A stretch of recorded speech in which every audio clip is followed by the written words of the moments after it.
le favor de Dieu. Parlons de quelque chose de très spécial, appelé le favor de Dieu. Vous savez ce sentiment agréable que vous ressentez lorsque quelqu'un fait quelque chose de très gentil pour vous, sans rien attendre en retour? Quelque chose qui vous rend heureux et reconnaissant? Le favor de Dieu est comme ce cadeau, mais beaucoup plus grand et plus incroyable. Le favor de Dieu est une façon pour lui de nous montrer combien il nous aime, même lorsque nous ne faisons rien pour le mériter. C'est comme si Dieu était toujours les bras ouverts, prêt à nous offrir ses bénédictions, simplement parce qu'il nous aime. Peu importe si nous faisons des erreurs ou si nous pensons ne pas être assez bons, le favor de Dieu ne dépend pas de ce que nous faisons. Il nous aime inconditionnellement et veut nous bénir, simplement parce que nous sommes ses enfants. Pour mieux comprendre, parlons de deux histoires très connues dans la Bible, celle de Noé et celle de Marie. L'histoire de Noé. Noé était un homme bon qui vivait à une époque très difficile. Les gens autour de lui faisaient des choses mauvaises, mais Noé cherchait toujours à faire ce qui était juste. Dieu a vu cela et a décidé que Noé méritait quelque chose de spécial. Alors, Dieu a averti Noé d'un grand déluge à venir et lui a demandé de construire une grande arche pour sauver sa famille et les animaux. Cet avertissement était le favor de Dieu pour Noé. Dieu prenait soin de lui, protégeait sa famille et veillait à ce qu'il soit en sécurité, alors que tous les autres étaient en danger. Genèse 6h08. Maintenant, réfléchissez à cela. Noé n'a rien fait d'extraordinaire pour mériter ce favor. Il vivait simplement de manière juste et bonne, et Dieu, dans sa grande bonté, a décidé de le bénir de manière incroyable. C'est ce que nous appelons le favor de Dieu, une expression de sa grâce et de sa miséricorde. L'histoire de Marie. Parlons maintenant de Marie, la mère de Jésus. Marie était une jeune femme simple, qui aimait beaucoup Dieu. Elle vivait sa vie de manière humble et obéissante, sans rien attendre en retour. Un jour, l'ange Gabriel est apparu à Marie et lui a dit qu'elle était hautement favorisée. Que signifie cela? Que Dieu l'avait choisie pour être la mère de Jésus, le sauveur du monde. Imaginez l'honneur et la responsabilité que cela représentait. Mais plus que cela, c'était le favor de Dieu sur la vie de Marie, Luc 1h28. Marie n'a rien fait de spécifique pour obtenir ce favor. C'était simplement l'amour de Dieu pour elle qui l'a rendue digne de cette mission si importante. Cela nous montre que le favor de Dieu n'est pas quelque chose que l'on obtient en faisant quelque chose de spécial. C'est un cadeau que Dieu nous donne par amour, sans rien attendre en retour. L'impact du favor de Dieu. Lorsque vous avez le favor de Dieu dans votre vie, des choses incroyables commencent à se produire. Imaginez que vous marchez dans un couloir rempli de portes fermées. Certaines de ces portes peuvent sembler impossibles à ouvrir, mais avec le favor de Dieu, ces portes commencent à s'ouvrir toutes seules, sans que vous ayez à faire d'efforts. C'est comme si Dieu préparait le chemin pour vous, vous aidant à atteindre vos rêves et à surmonter les défis. Ce favor apporte dans notre vie une paix que personne ne peut nous enlever. Même lorsque nous traversons des moments difficiles, le favor de Dieu nous donne la force de continuer, car nous savons qu'il est à nos côtés, veillant sur chaque détail. Il nous donne la joie, cette joie qui vient du fait de savoir que nous sommes aimés et protégés par Dieu. Et il nous donne aussi l'espoir, car nous savons qu'avec Dieu à nos côtés, il y a toujours un avenir meilleur qui nous attend. La grâce de Dieu dans notre vie quotidienne. Peut-être vous demandez-vous, comment puis-je voir la grâce de Dieu dans ma vie? Parfois, nous sommes tellement occupés par nos problèmes que nous oublions de regarder autour de nous et de reconnaître les bénédictions que nous avons déjà. Le simple fait de se réveiller chaque jour, d'avoir la santé, des amis et une famille est déjà une grande preuve de la grâce de Dieu. Mais la grâce de Dieu va au-delà des choses que nous pouvons voir. Elle se manifeste dans les petites choses, comme un sourire que nous recevons de quelqu'un, un mot d'encouragement, ou même dans les situations difficiles où, à la fin, nous réalisons que nous avons appris quelque chose de précieux. Recevoir la grâce de Dieu commence par la foi. C'est croire que Dieu veut le meilleur pour nous et avoir confiance qu'il travaille en notre faveur, même lorsque nous ne pouvons pas voir. C'est comme planter une graine et être sûr qu'au bon moment, elle grandira et portera des fruits. Vivre dans la grâce de Dieu. Vivre dans la grâce de Dieu n'est pas compliqué. C'est simplement marcher dans la vie avec la certitude que Dieu est avec vous, veillant à chaque détail. C'est comme marcher avec un ami très spécial à vos côtés, toujours prêt à vous aider, vous protéger et vous guider sur le meilleur chemin. Mais pour vivre dans cette grâce, nous devons faire certaines choses. D'abord, nous devons obéir à Dieu, en faisant ce qui est juste et équitable. Cela nous aligne avec sa volonté et ouvre les portes à ses bénédictions. Ensuite, nous devons être humbles. Dieu aime les personnes qui reconnaissent qu'elles ont besoin de lui, qui savent qu'elles ne peuvent pas tout faire seules. Et enfin, nous devons être reconnaissants. La gratitude est comme une clé qui ouvre encore plus de portes à la grâce de Dieu. Lorsque nous remercions pour les choses que nous avons, même les plus simples, nous montrons à Dieu que nous apprécions ses bénédictions et que nous sommes prêts à en recevoir encore plus. Vivre dans l'abondance de la grâce de Dieu. Lorsque nous vivons dans la grâce de Dieu, nous ne sommes pas seulement bénis, mais nous devenons également une bénédiction pour les autres. C'est comme une coupe qui déborde. Les bénédictions de Dieu remplissent tellement notre vie qu'elles commencent à se répandre autour de nous. Cela nous amène à être généreux. Lorsque nous partageons ce que Dieu nous donne avec les autres, nous répandons sa grâce dans le monde. Et savez-vous ce qui se passe? Plus nous donnons, plus nous recevons. Dieu continue de nous bénir pour que nous puissions continuer à bénir les autres. La grâce de Dieu est un merveilleux cadeau qu'il nous donne par amour. C'est quelque chose que nous ne pouvons pas mériter, mais que nous recevons simplement parce que Dieu nous aime. Lorsque nous reconnaissons et vivons dans cette grâce, notre vie se transforme, et nous commençons à voir les portes s'ouvrir, les bénédictions arriver, et la paix, la joie et l'espoir remplir notre cœur. Et souvenez-vous, la grâce de Dieu n'est pas seulement pour vous. Il vous bénit pour que vous puissiez également bénir les autres. Alors, vivez dans la grâce de Dieu, soyez reconnaissants pour tout ce qu'il vous donne, et partagez ses bénédictions avec le monde autour de vous. C'est ainsi que l'on vit pleinement dans la grâce de Dieu. Reconnaître et recevoir la grâce de Dieu. Imaginons que vous êtes en voyage, marchant sur un chemin rempli de défis et d'obstacles. Parfois, le chemin semble difficile et vous vous demandez si vous allez réussir à atteindre la fin. Mais, même dans ces moments-là, quelque chose de spécial se passe autour de vous. C'est comme si, le long du chemin, de petites fleurs poussaient, colorant la voie et montrant que vous n'êtes pas seul. Ces fleurs sont comme la grâce de Dieu dans notre vie, nous rappelant qu'il est toujours avec nous, même dans les moments les plus difficiles. Maintenant, parlons de comment nous pouvons percevoir ces fleurs, c'est-à-dire comment nous pouvons reconnaître la grâce de Dieu dans nos vies. Souvent, nous sommes tellement occupés à essayer de résoudre nos problèmes que nous oublions de regarder autour de nous et de voir les bénédictions que nous avons déjà reçues. Reconnaître la grâce de Dieu. Vous savez ce moment où tout semble aller de travers et soudainement, quelque chose d'inattendu se produit et change tout? Peut-être qu'un ami vous appelle juste au moment où vous avez besoin d'un conseil, ou une opportunité se présente alors que vous étiez sur le point d'abandonner. C'est la grâce de Dieu qui agit dans votre vie. Reconnaître la grâce de Dieu commence par la prise de conscience de ce qu'il a déjà fait pour vous. C'est comme ouvrir les yeux et voir que, même dans les petites choses, Dieu veille sur vous. Parfois, la grâce de Dieu se manifeste dans les choses simples.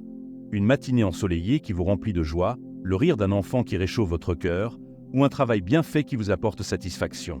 Avez-vous déjà réfléchi à combien le fait d'être en vie, en bonne santé et entouré de personnes qui vous aiment est une grande bénédiction?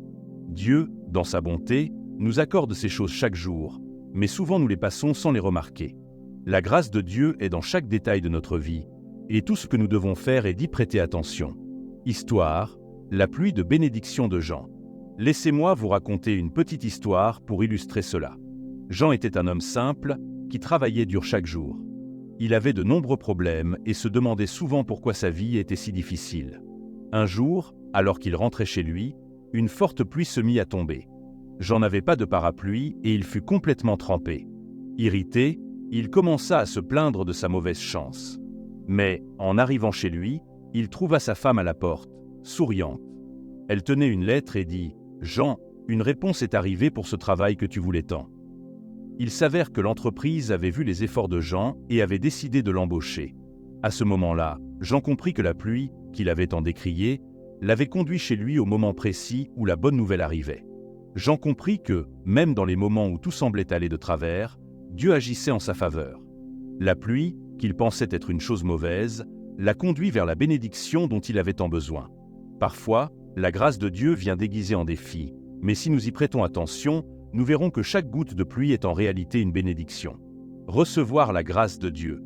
Maintenant que nous comprenons comment reconnaître la grâce de Dieu, parlons de comment nous pouvons la recevoir dans nos vies. Recevoir la grâce de Dieu n'est pas compliqué. En fait, c'est très simple. Tout commence par un mot, la foi. La foi, c'est croire, même sans voir. C'est comme planter une graine et être certain qu'elle va pousser, même si vous ne savez pas exactement quand cela va se produire.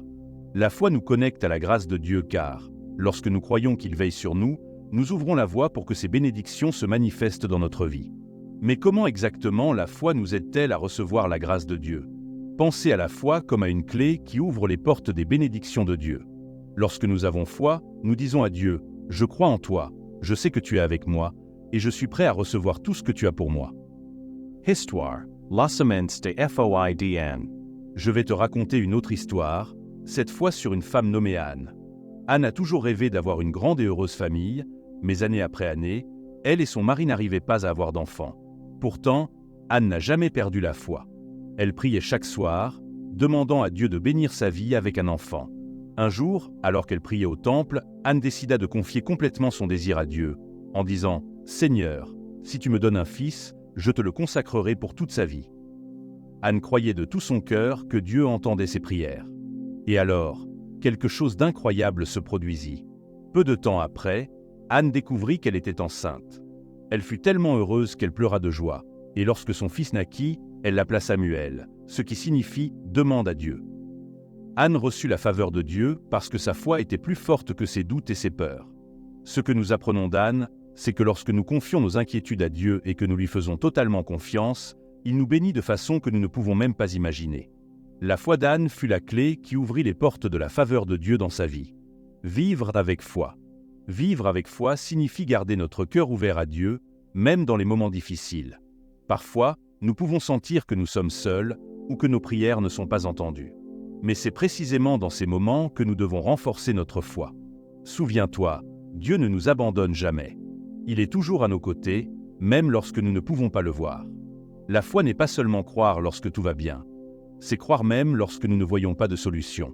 Lorsque nous vivons par la foi, nous commençons à percevoir la faveur de Dieu dans tout ce qui nous entoure. Voici quelques façons simples de le faire. Prie avec un cœur ouvert. Parle à Dieu comme si tu parlais à un ami. Raconte-lui tes peurs, tes joies et tes désirs. Demande-lui de t'aider à avoir plus de foi et à reconnaître ses bénédictions dans ta vie. Lis et médite sur la parole de Dieu. La Bible est remplie d'histoires et d'enseignements qui nous aident à renforcer notre foi. Prends le temps de lire et de réfléchir à ce que Dieu te dit.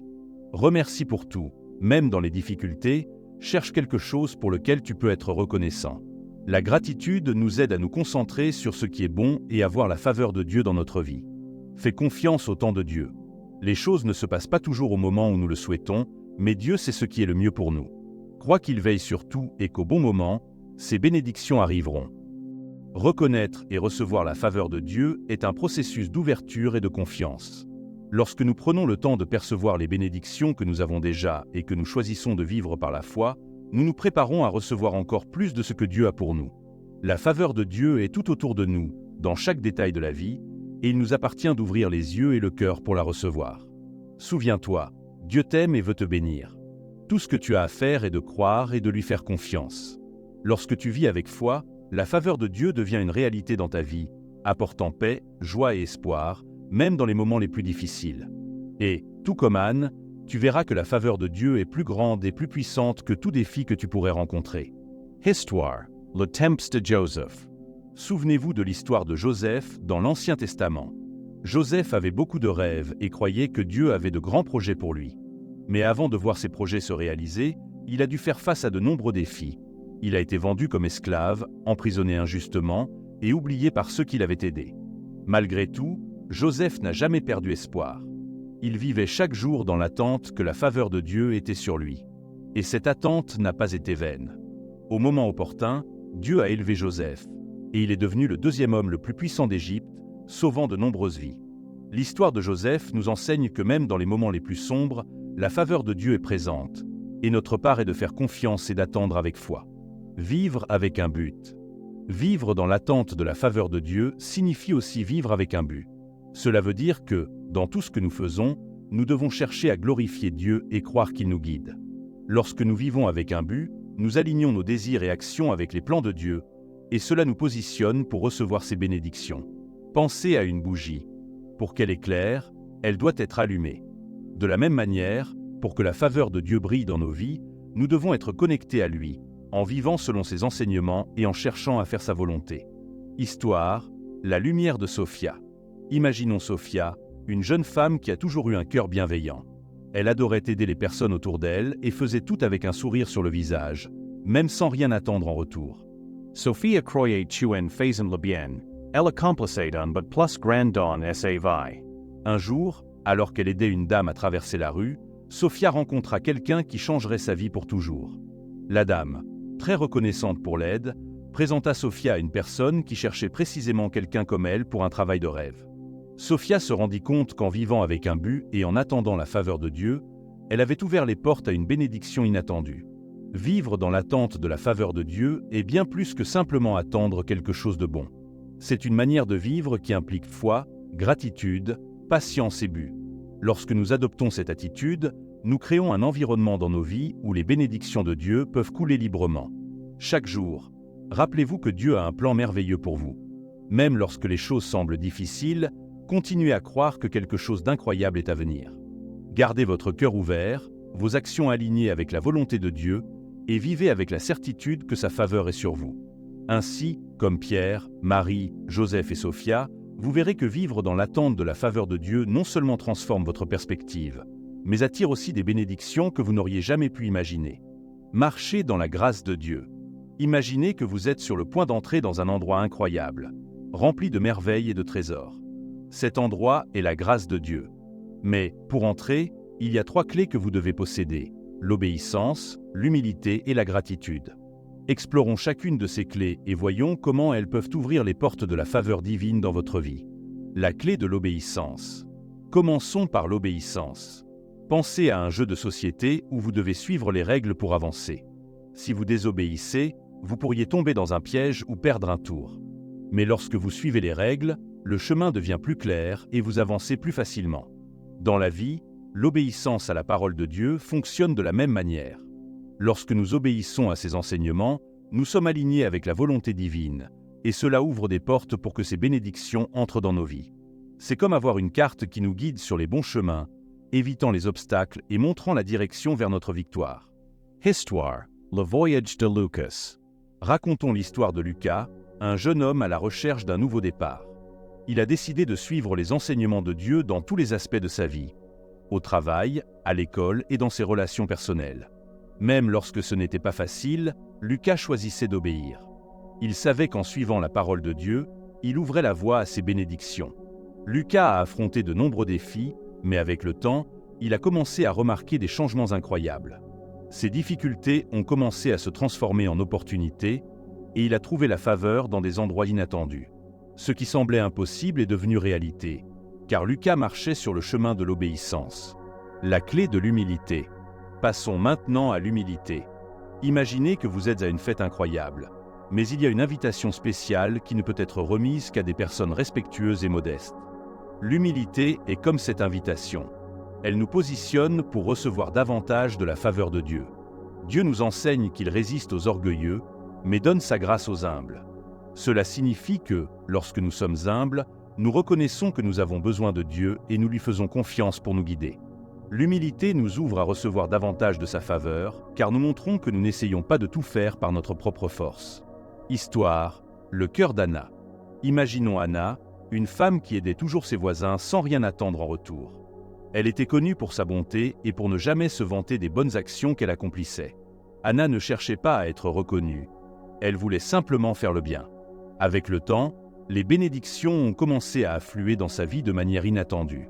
Anna a reçu des opportunités qu'elle n'avait jamais imaginées, et sa vie a commencé à prospérer. Son humilité l'a placée dans une position où la faveur de Dieu pouvait circuler librement, et elle a vécu une vie remplie de grâce et de faveur divine. La clé de la gratitude. Enfin, mais non des moindres, nous avons la gratitude.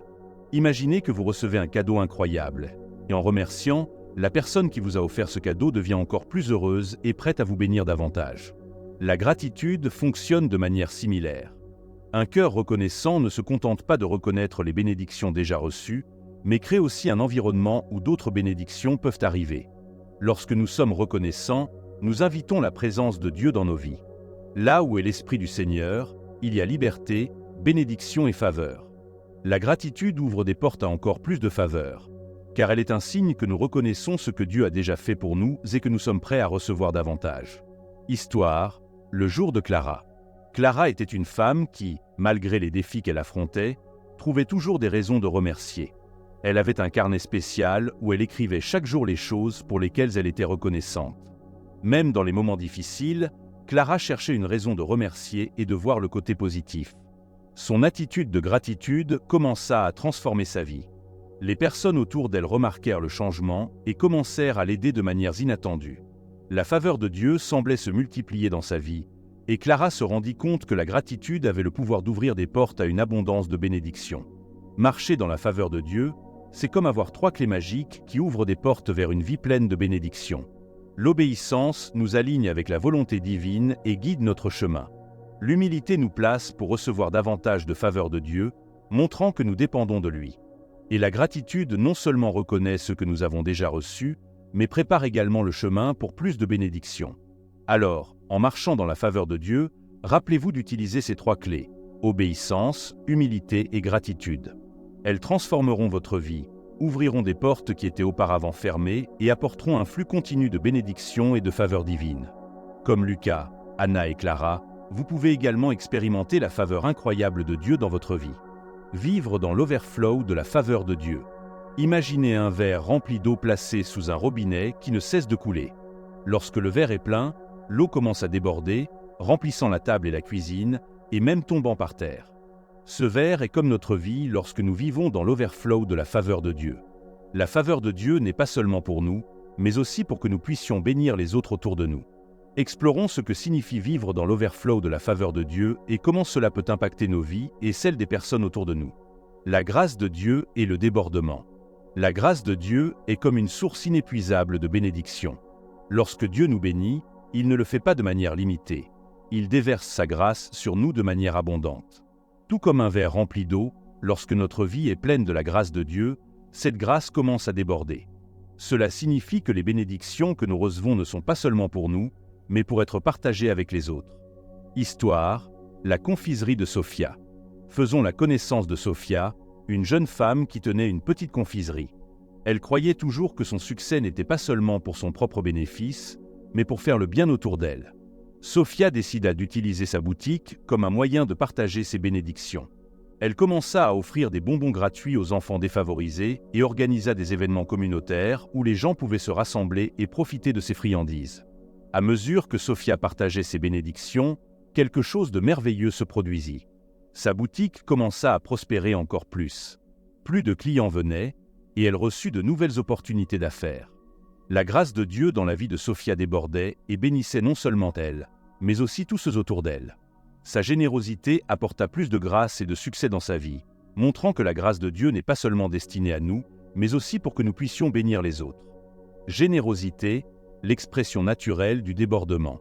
Lorsque nous vivons dans le débordement de la grâce de Dieu, la générosité est la manière la plus naturelle d'exprimer cette grâce. Imaginez un arbre chargé de fruits. Si l'arbre est en bonne santé et a plus de fruits qu'il ne peut en consommer, il commence naturellement à laisser les fruits tomber au sol ou à être cueillis par d'autres. De la même manière, lorsque nous expérimentons la grâce de Dieu dans nos vies, nous nous sentons inclinés à partager avec les autres. Histoire, la generosité de Jean.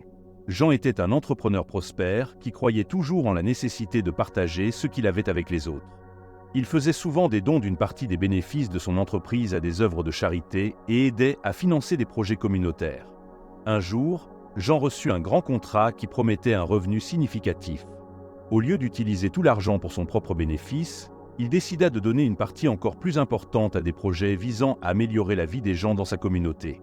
À mesure qu'il faisait cela, son entreprise continuait à croître et de nouvelles opportunités se présentaient. La grâce de Dieu semblait toujours être avec Jean, non seulement à cause des bénédictions qu'il recevait, mais parce qu'il était prêt à partager ces bénédictions avec les autres. L'impact du débordement sur les personnes autour de nous. Lorsque nous vivons dans le débordement de la grâce de Dieu, nos actions ont un impact profond sur les personnes autour de nous. Pensez à un ruisseau qui déborde et forme un lac. Ce lac ne remplit pas seulement l'espace autour de lui, mais crée également un environnement où les plantes peuvent croître et les animaux peuvent vivre.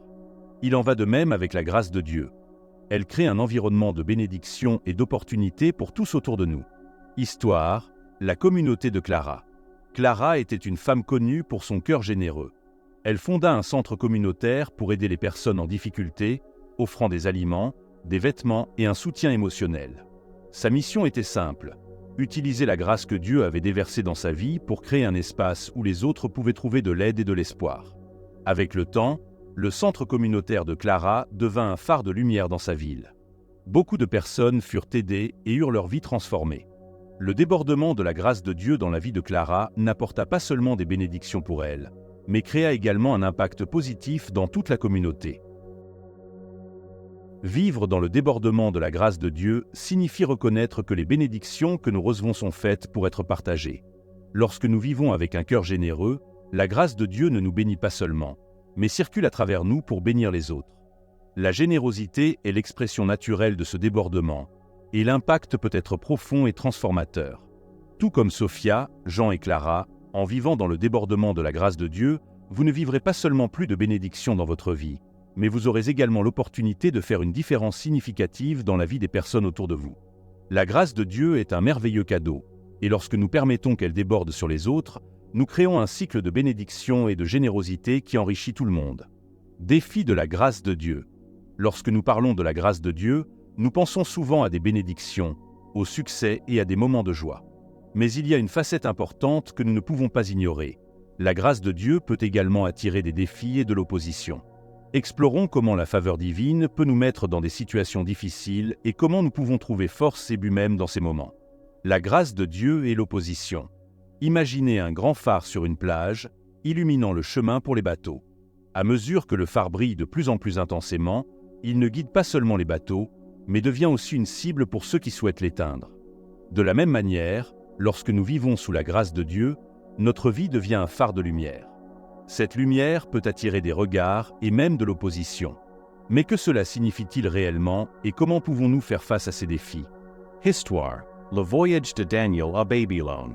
Parlons de Daniel, un jeune Hébreu qui a été emmené à Babylone.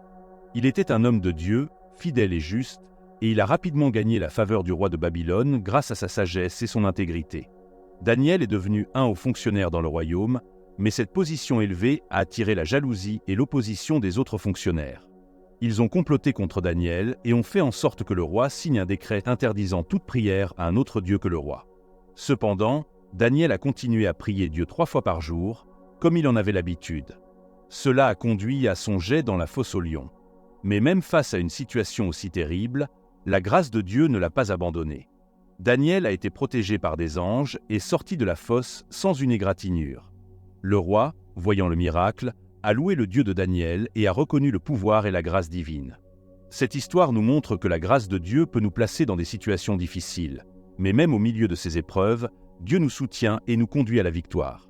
La grâce de Dieu ne signifie pas une vie sans problème, mais la certitude qu'il est avec nous, même lorsque nous faisons face à l'opposition. Alors, chers amis, maintenant que nous avons parlé de la grâce de Dieu, rappelez-vous, soyez attentifs aux petites bénédictions du quotidien. La grâce de Dieu ne se trouve pas seulement dans les grandes choses, mais aussi dans les petites merveilles de la vie quotidienne. Quand vous percevez quelque chose de bon, même si c'est minime, sachez que cela peut être une manifestation de la grâce de Dieu. Ouvrez les yeux et le cœur pour reconnaître ces bénédictions et n'oubliez pas de remercier et de partager.